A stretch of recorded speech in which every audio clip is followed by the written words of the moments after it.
Bonjour la team, j'espère que vous allez bien. Aujourd'hui les amis, je vous propose une réaction à chaud du deuxième épisode de la saison 2 de Vinland Saga, actuellement diffusé sur Netflix et sur Crunchyroll. J'ai fait une première vidéo réaction à chaud du premier épisode. Si vous l'avez raté, je vous invite à cliquer sur le bouton en haut à droite. Et puis si ça vous intéresse, j'ai aussi fait une vidéo critique de la première saison de Vinland Saga. Pareil, si vous voulez voir la vidéo, vous pouvez cliquer sur le bouton en haut à droite. Dans cette vidéo, comme d'habitude, il y aura deux parties. Première partie sans spoil, deuxième partie, on va revenir sur certains points. Du coup, il y aura un peu de spoil. Je vous mettrai cette petite icône pour vous dire qu'on sera dans la partie spoiler. Alors, on va essayer d'être bref. Ce second épisode est un peu mou. Pour l'instant, ça déroule. On suit un nouveau personnage, qui rejoint du coup la trame principale. Mais c'est vrai que ça change complètement, enfin la tonalité change complètement de la fin de la première saison. Parce que la fin de la première saison se terminait en apothéose, avec un climax assez fort. Et là, en fait, on n'a toujours pas de réponse à nos questions. Après, tu vas dire, c'est que le deuxième épisode. Je veux bien, mais en fait, le problème, c'est que ce second épisode nous rajoute des questions dont on attend les réponses. Donc en fait, on a déjà des questions en attente, avec l'épisode 2 de la saison 2, et il rajoute des questions. On se dit, mais pourquoi ? Et du coup, on est dans une phase d'attente. Voilà.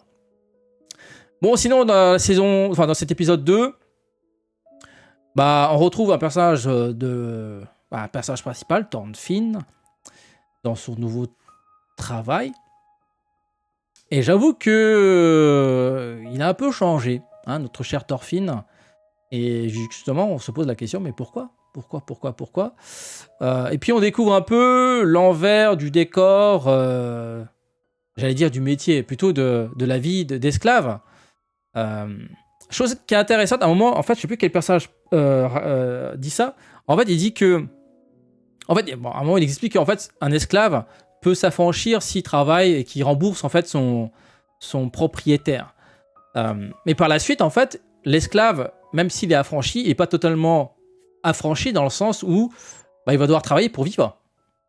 Et en fait, je sais plus quel personnage dit ça. Il fait, mais en fait, au final, ils sont affranchis, mais au final, ils doivent quand même continuer à travailler pour quelqu'un. Du coup, est-ce que nous sommes pas tous des esclaves en fait ? Point d'interrogation. Je trouvais ça intéressant, le propos je crois que c'est un des personnages qui travaille pour le propriétaire des lieux là. Et du coup, il disait ça, je trouvais ça rigolo. C'est vrai que nous sommes tous esclaves, quelque part. Je veux dire, déjà, on doit payer pour avoir un toit, on doit payer pour manger, boire de l'eau, etc., s'habiller, vivre, quoi. On doit payer pour vivre, donc on doit travailler. Sinon, voilà quoi. Du coup, est-ce que nous sommes vraiment libres ? Bon, à part ça, on l'a vu, cet épisode en live, c'est un peu mou. Ça change complètement, comme j'ai dit, de la saison 1. Dans la saison 1, nous avons un petit côté Game of Thrones, voilà. Il y a des clans qui s'apprécient pas, du coup ça manigance des choses, t'as des coups de théâtre, t'as un aspect politique assez important, et là en fait on est complètement en dehors de ça. Là on suit des fermiers, on suit des esclaves qui doivent travailler pour un propriétaire, voilà. Donc ça peut comment dire, ça peut gêner. Moi, j'avoue que je suis un peu perplexe. Mais je continue à regarder. Parce qu'à un moment donné, je pense qu'on va rejoindre, on va retrouver la trame principale. Parce que la fin de la saison 1 se terminait sur un climax assez important. Et du coup, on veut savoir qu'est-ce qui va se passer par la suite, etc. Et surtout, que sont devenus les personnages en présent à la fin de la première saison. Donc voilà, on va s'arrêter ici pour la partie non spoiler. Voilà, comme j'ai dit, il n'y a pas grand chose à dire, excepté que ça déroule tranquillement. Comme j'ai dit, on suit. Pour l'instant, on suit la vie d'un esclave. Voilà. Dites-moi ce que vous en pensez. Pour la partie spoiler, les amis. Ah oui, avant de partir, les amis, n'hésitez pas à mettre un petit pouce bleu, hein, les gens qui veulent pas se faire spoiler. Donc quittez les vidéos. N'hésitez pas également à vous abonner à la chaîne YouTube et pensez également à activer les notifications. Alors pour la partie spoiler, je vais juste revenir sur une scène qui m'a fait sourire. Enfin, il y a deux scènes plutôt. Enfin, ils sont liés, mais en fait, la scène, à un moment, il y a Reynard qui s'énerve contre Thorfinn.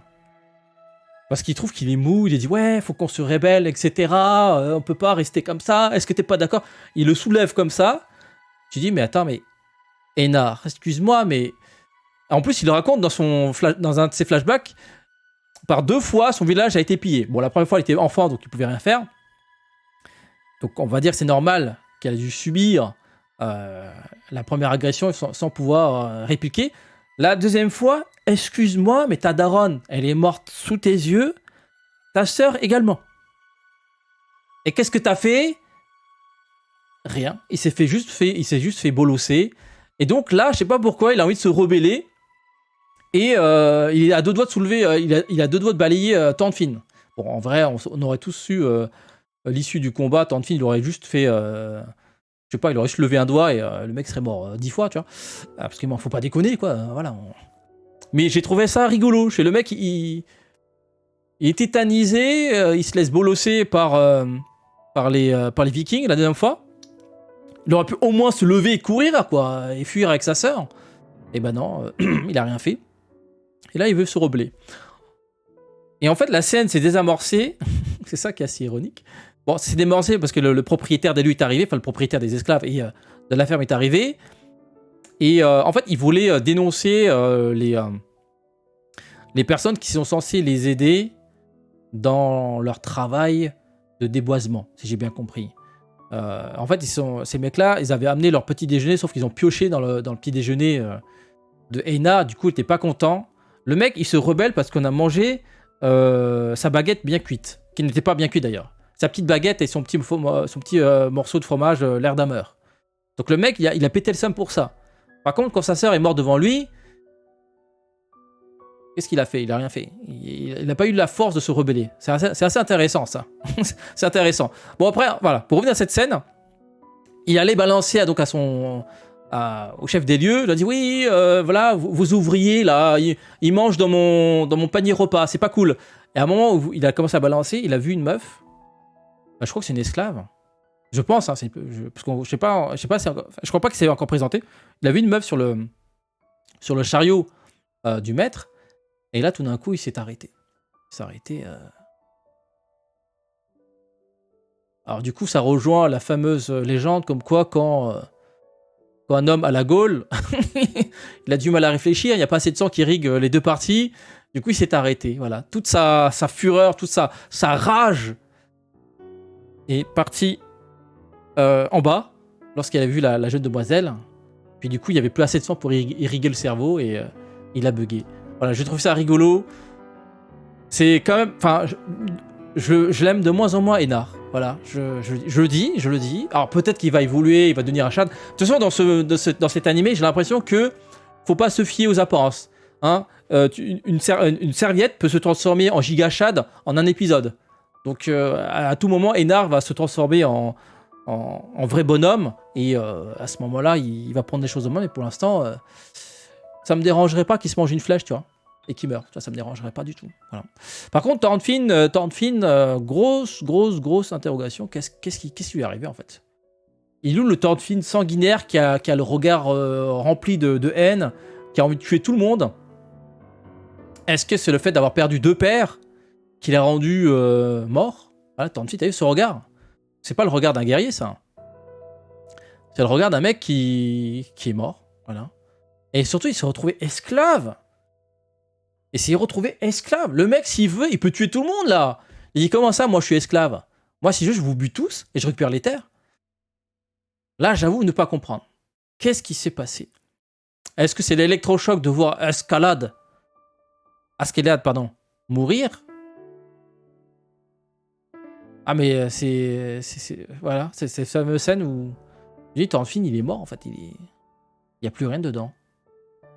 Du coup, il faut attendre les prochains épisodes pour avoir les réponses. Donc voilà les amis, pour l'instant on est sur sa fin, on attend, hein, comme d'hab. Hein. J'avoue que j'aurais préféré qu'il balance tous les épisodes d'un coup. Comme ça on peut binge-watch et on enchaîne les épisodes. Là pour l'instant, j'ai faim, j'ai besoin de réponses. Voilà. Dites-moi ce que vous en pensez les amis de ce second épisode. Sur ce, passez une bonne journée, le petit pouce bleu soutien, le petit abonnement sur YouTube et n'hésitez pas à me suivre sur Twitch. Pour les watch parties, on fera tous les lundis, lundi soir. Donc lundi soir, je rappelle, ce sera The Last of Us, suivi de Vinland Saga saison 2. Voilà. Sur ce, passez une bonne journée. Et à très bientôt. Ciao, ciao.